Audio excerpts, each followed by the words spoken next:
Mu rwego rwo kwirinda icyorezo cya virusi ya korona, umuririmbyi w'umunyarwanda Emmanuel Rusengamihigo uzwi ku izina rya Ragabo yahimbye indirimbo yise I'm Staying Home, aho yibutsa abantu uburyo bwo kwirinda icyo cyorezo. I'm staying home, hoping one day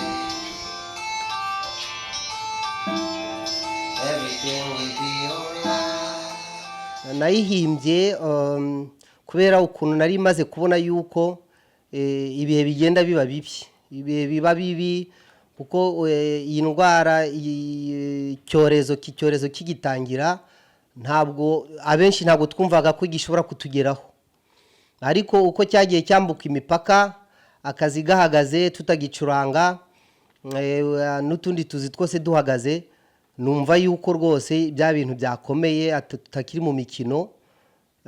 Hanyuma ndavuga nti nanjye ntago nakwicara ngo nkomeze ndebere, nk'umuhanzi hari ikintu ushobora gukora, nkavuga nti nanjye reka none ntange message yanjye nyicishe muri iyi ndirimbo I'm Staying Home. Washing your hands can save a life. Putting your mask, you protect your family. I'm staying home. Ragabo avuga ko mu ndirimbo ye yifuza gutanga ubutumwa bwo gukangurira abantu guhangana n'icyorezo yita umwanzi utaboneka. Ayo mabwiriza ni ukoga intoki kenshi gashoboka, umuntu akoga intoki n'isabune akoga neza. Hanyuma ikindi kintu ngumaho cyane mvuga muri uku kwirinda ni ukwambara mask. Kwambara mask ni ikintu cyagaragaye ko ari cyiza cyane gishobora kuturinda.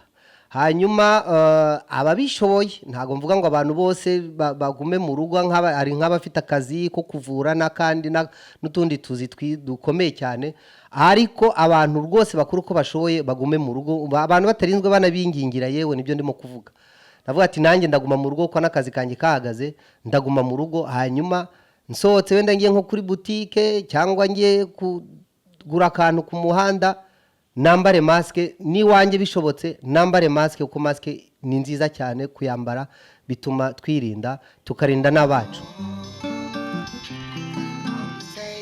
Hirya no hino muri Afurika, za leta zagiye zifata icyemezo cyo kugoboka abadafite ibiribwa bihagije kubera gahunda yaguma mu rugo. Ubutegetsi bwari bwatubwiye ko buzatangira gutanga ibyo kurya, ndumva byatangiye deja kugera ku bantu, urumva ko kuguma mu rugo rwose ingamba zarafashwe zo guhereza abantu ibyo kurya.